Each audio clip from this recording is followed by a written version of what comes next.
आमटी तर आपण नेहमीच खातो, पण आजच्या आमटीची चव काही वेगळीच आहे. खमंग, चविष्ट अशी ही मूग डाळीची आमटी प्रोटीनने भरपूर आहे, शिवाय पचायलाही हलकी आहे. त्यामुळे रोजच्या जेवणासाठी परफेक्ट आहे. करायला साधी सोपी असलेली ही मूग डाळीची आमटी पराठा, भात, चपाती, भाकरी सगळ्यांसोबतच छान लागते. चला तर मग लगेचच रेसिपीला सुरुवात करूया.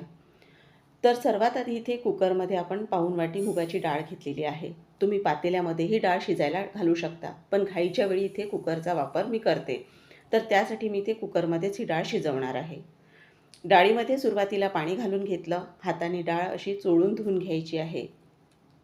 आता यामधलं पूर्ण पाणी काढून टाकणार आहे. आणि हो, रेसिपी तुम्हाला थोडी जरी आवडली तर एक लाईक करून चॅनललाही सबस्क्राईब करायला विसरू नका. तर यातलं पूर्ण पाणी आता काढून टाकते आणि दुसरं पाणी यामध्ये आपण घालून घेणार आहोत. तर इथे 2 पाण्याने डाळ धुवून घेतलेली आहे. परत आता यामध्ये चांगलं पाणी आपण घालून घेणार आहोत. तर डाळीच्या वर इथे अर्धा ते 1 इंच पाणी मी ठेवलेलं आहे. आता डाळीमध्ये आपल्याला 2 ते 3 चिमूट हळद घालायची, चिमूटभर हिंग घालायचं आहे आणि इथे अर्धा चमचा आपल्याला तेल घालायचं आहे. त्यामुळे डाळ शिजली छान जाते आणि चवही छान लागते. आता आपल्या आमटीची चव अजून वाढावी यासाठी पाव चमचा कसुरी मेथी मुगाची डाळ शिजत असतानाच आपल्याला घालायची आहे. त्यामुळे डाळीची चव आणखीनही वाढते. आता कुकरचं झाकण बंद करूया आणि एक शिटी आपण इथे कुकरची काढून घेणार आहोत. डाळ छान शिजली जाते एका शिटीमध्ये. तोवर आपण आमटीसाठी लागणारं साहित्य इथे बघणार आहोत. बघा, एवढं सर्व साहित्य घेतलेलं आहे. तुम्हाला आमटी करताना मी सांगणारच आहे आपण कोणतं साहित्य किती प्रमाणात घेतलेलं आहे. पण इथे तुम्हाला पूर्ण साहित्य मी काढून घेतलेलं आहे. तर या आमटीसाठी हे लागणारं सर्व साहित्य अगदी प्रमाणात घेतलेलं आहे आणि यामुळे तुमची आमटी खरंच सांगते इतकी टेस्टी तयार होणार आहे की तुम्ही रोजही करून खाल्लीत तरीही तुम्हाला कंटाळा येणार नाही. रोज तुम्ही आवडीने खाली ही आमटी. तर चला मग आपण डाळ कशी शिजली ते बघूयात आता. कुकर गार झालेला आहे.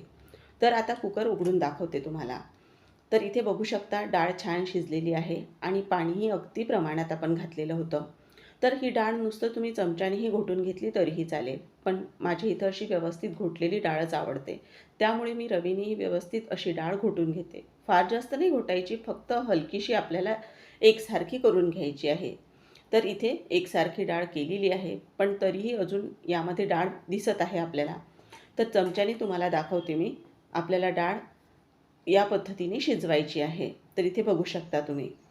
आता तुम्ही चमच्यानेही नुसतं चमचा असा फिरवून घेतला तरीही डाळ एकसारखी तयार होते. तर आता बघा, डाळ व्यवस्थित एका शिट्टीमध्ये चांगली शिजल्या गेलेली आहे. चला मग आता आमटी तयार करायला घेणार आहोत आपण. तर सर्वात आधी इथे आमटीसाठी कढईमध्ये तेल घालून घेणार आहोत. तर इथे मी पाऊण पळी एवढं तेल घेतलेलं आहे. पळी फार मोठी नाही तेलाची. तर इथे तेल गरम झाल्यानंतर यामध्ये आपल्याला पाव चमचा मोहरी घालायची आणि मोहरी पूर्ण छान फुटू द्यायची आहे. तोवर आपण मोहरी फुटेपर्यंत वाट बघूया.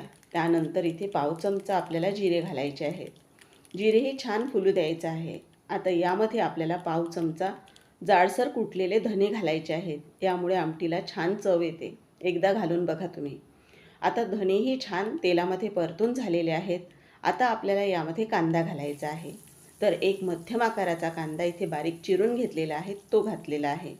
आता कांदा हलकासा गुलाबी रंग याला येईपर्यंत आपल्याला परतून घ्यायचा आहे. फार जास्त कांदा डार्क रंगावर आपल्याला परतायचा नाही.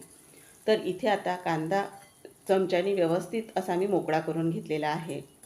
आता कांद्याचा हलकासा रंग इथे बदलत आला की यामध्ये पुढचं साहित्य घालून घेणार आहोत. तर इथे 2 लाल सुक्या मिरच्या घातलेल्या आहेत. ह्या ऑप्शनल आहेत किंवा हिरव्या मिरचीचाही वापर करू शकता. काही कढीपत्त्याची पानं घातलेली आहेत.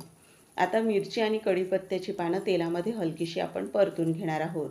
कढीपत्त्याचा स्वाद खूप छान लागतो आमटीला. कुठल्याही आमटीमध्ये आवर्जून घालावा कढीपत्ता.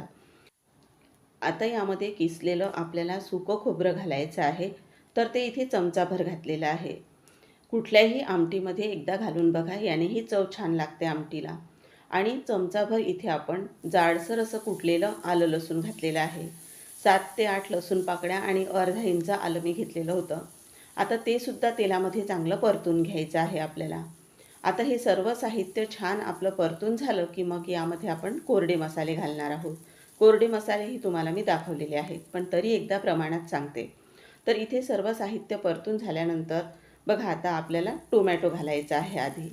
तर हा टोमॅटो आपल्याला छान वाफवून घ्यायचा आहे. तुम्ही मुगाची डाळ शिजत असतानासुद्धा घालू शकता, पण त्यामध्ये तो जास्त शिजला जातो. त्यासाठी असा फोडणीमध्ये जर घातला तर तो जास्त शिजत नाही आणि त्याची चव छान लागते. तर आता इथे टोमॅटो चांगला आपला परतावा यासाठी आपण फक्त मिनिटभरासाठी झाकण ठेवलेलं आहे आणि 1 मिनिट झाला की आपण झाकण काढून घेणार आहोत. वाफेमुळे आपल्याला पाहिजे तसा तो शिजला जातो. तर इथे हा मिनिटभरासाठी मी वाफवून घेतलेला आहे टोमॅटो आणि सर्व एकदा व्यवस्थित असं एकत्र करून घेतलेलं आहे. तर आता मग कोरडे मसाले आपण घालणार आहोत. तर कोरड्या मसाल्यांमध्ये आपण इथे फार जास्त असं काही नाही घेतलेलं. तर इथे मी घेतलेलं आहे चवीनुसार लाल तिखट, पाव चमचा धना पावडर, पाव चमचा गरम मसाला आणि पाव चमचालाही थोडा कमी एवढा कांदा लसूण मसाला घेतलेला आहे. तर आता हे सर्व घेतलेलं साहित्य घालून घेतलं. सोबतच बारीक चिरून घेतलेली कोथिंबीरसुद्धा घातलेली आहे. आता हे सुद्धा कोरडे मसाले आपल्या या फोडणीमध्ये चांगले आपल्याला परतून घ्यायचे आहेत आणि अशी खमंग फोडणी केली की आमटीलाही छान चव येते. तर आता हे पूर्ण छान परतून झाल्यानंतर आपण मुगाची जी डाळ शिजवून घेतलेली होती ती डाळ घालायची आहे आता आपल्याला. तर इथे पूर्ण डाळ मी घालून घेते. तुम्ही जर अशी तुम्हाला थोडी फिकीही खायची असेल डाळ तर तशीही तुम्ही काढून जर ठेवली, त्यामध्ये वरून तेल किंवा जिरं मोहरीचा तडका दिला तरीही ती डाळ छान लागते खायला. छोटे मुलं जर असले तर त्यांना अशी तुम्ही वेगळी काढून ठेवू शकता. आता आपल्याला यामध्ये चवीनुसार मीठ घालायचं आहे आणि मीठ घातल्यानंतर हे सर्व एकत्र करून घेणार आहोत आणि आमटी छान उकळवून घेणार आहोत. अजून आपल्या आमटीची चव वाढावी यासाठी आपण यामध्ये एक साहित्य घालणार आहोत. तर बघा इथे आता एकत्र आपण करून घेतलेलं आहे सर्व आणि आता आमटी उकळवून घेणार आहोत. तर आमटीला आता उकळी यायला सुरुवात झालेली आहे. आता यामध्ये आपण पाव चमचा साजूक तूप घालणार आहोत. यामुळे आमटीची चव अप्रतिम लागते. एकदा तुम्ही नक्की घालून बघा साजूक तूप. मी तर कुठल्याही आमटीमध्ये साजूक तूप आवर्जून घालते. आणि आता आपण इथे बारीक चिरून घेतलेली कोथिंबीर घालणार आहोत. सर्व साहित्य घालून झालं. आता फक्त आमटीला उकळवून घ्यायचं आहे आणि मस्त गरमागरम भात असू द्यात किंवा चपाती, भाकरी मस्त ताटात वाढून घ्यायचा आणि ताव मारायचा. बघा कशी लागते आमटी. तुम्ही रोजही खाल्ली तरीही तुम्ही तितक्याच आवडीने खाल, इतकीही छान तयार होणारी आमटी आहे आणि पचायलाही हलकी आहे. चला तर मग आता सर्व्ह करूया. तर कशी वाटली तुम्हाला आज झटपट तयार होणारी ही मूग डाळीची आमटी? तुम्हाला आजची ही रेसिपी आवडली असेल तर एक लाईक करून जास्तीत जास्त हा व्हिडिओ शेअर करा. तसंच अजूनपर्यंत चॅनलला सबस्क्राईब केलं नसेल तर सबस्क्राईब करायलासुद्धा विसरू नका. पुन्हा अधिक आपण एका नवीन रेसिपीसोबत उद्या 3:30 वाजता परत भेटूया. तोपर्यंत मस्त खा आणि स्वस्त रहा. धन्यवाद.